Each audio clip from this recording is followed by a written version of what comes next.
This is a model of the rotator cuff muscles. There are 4 rotator cuff muscles.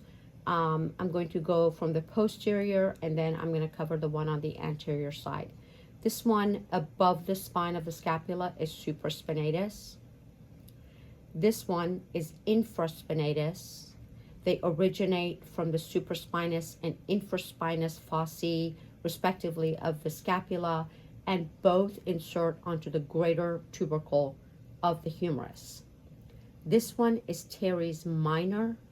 This teres minor also inserts onto the greater tubercle of the humerus.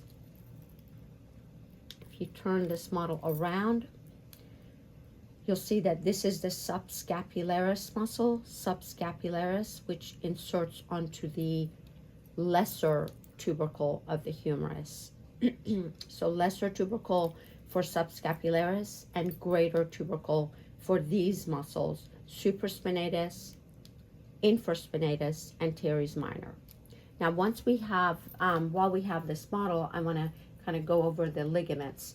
This is the AC ligament, the acromioclavicular ligament that holds the clavicle in very close proximity to the acromion.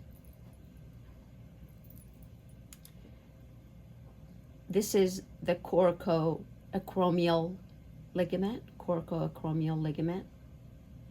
And then these two are both part of the coracoclavicular ligament. So the coracoclavicular ligament actually has 2 parts. Originates or inserts or has an attachment on the coracoid process, and also has an attachment on the clavicle. Because the glenoid fossa of the scapula is very shallow, the major function of all of these muscles is to basically keep the head of the humerus centered within the glenoid fossa.